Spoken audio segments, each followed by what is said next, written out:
Stop getting beaten by players who play like this. Here are my 5 essential strategies to beat the Moonballer. The Moonballer, the pusher, the hacker, they are some of the most feared foes, the most frustrating players you can play against. We're going to use some tactics, some technique, some little tips and tricks so you can best the Moonballer. If you stay tuned, I guarantee you there's a tip in here that's going to elevate your game and destroy the next Moonballer you play. My first tip for beating a Moonballer is just to accept it, embrace it, stop being a baby.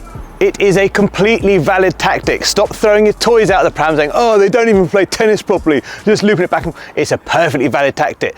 So just embrace it, accept it, go back at them with the same thing if you need to, but just embrace the fact that you are going to be facing a Moonballer and maybe even try and enjoy it. Every single shot we play, we think about DNA, and this is the basis of my second tip for dealing with Moonballers. DNA is going to be something that you assess on every single shot, and it is whether you are defending, whether you're neutral, and when you're attacking. Very often when facing Moonballer, we feel like we should be attacking all the time because the ball is slow, because it is high, because we feel like we're playing the proper tennis and we should be stepping in and dominating. But we have to take each ball on its merit. Some of them are going to be too high and you're going to be defending. Some of them you're going to get yourself in the right position, you're going to be able to keep the rally going, it's going to be nice and neutral, and some of them you are going to be able to attack, but it's super important that we focus on each ball. We're honest with ourselves about how we're set up, about what's the best shot that we are able to play in that moment using the structure of DNA. Just because the ball is higher, just because it's slower, does not mean that you are attacking. It just means that the ball is slower and higher, and we have to assess each ball and our positioning and our setup before we strike it every single time to make the optimum decision for the shot to play next. The third tip for beating a Moonballer is to utilize your grandma shot, your grandpa's shot. Get that slice firing.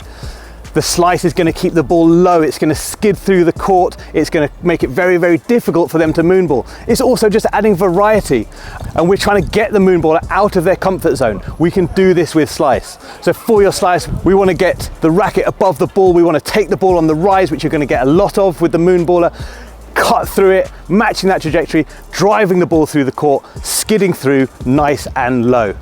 Get your slice working, break the rhythm of the Moonballer and keep that ball low so they find it very difficult to get the ball up and moonballing back at you. Tip number 4, if you want to attack that Moonball, if you really despise the moonballing, let's make it difficult for them to do it. So we're going to attack low and slow. Think slow cooker, think a delicious stew. Low and slow. We're talking slice, we're talking angles. We want to make it very difficult for that Moonballer to get that ball up and over and high and causing you those problems. If you keep the ball low and you keep it slow, it's going to be very difficult for them to get that ball up. And keeping the ball slow will also make it difficult for them to use your pace to generate that Moonball. So they're having to put energy into the ball, more difficult to control, likely to lead to more mistakes. Low and slow, baby. There is every chance, if you're playing a Moonballer, that they do not like to be at the net. So bring them there, invite them to the net. Let's get some low angles. We've already talked about keeping the ball low. Let's get some angles, let's bring them in. Let's use the drop shot to draw them in. Even just playing something a little softer, a little nudge that brings them in, is going to knock their rhythm off, is going to force them to play something beyond the Moonball and bring them to the net and force them to do something they don't like to do, is always a good tactics, Moonball or not. So look to bring them to the net, make them uncomfortable, make them volley and get them out of their comfort zone of moonballing from the back of the court. And it's as simple as that. There are 5 strategies to get the best of the Moonballer, to turn that tide and get results against those players. We're talking about keeping the ball low, using slice to do so, bringing them into the net, as well as just that acceptance. It's a perfectly legitimate tactic. It's a perfectly fine way to play. It is absolutely cool. So you enter the court and you think, that's fine, you're going to play like this. I've got the strategies now.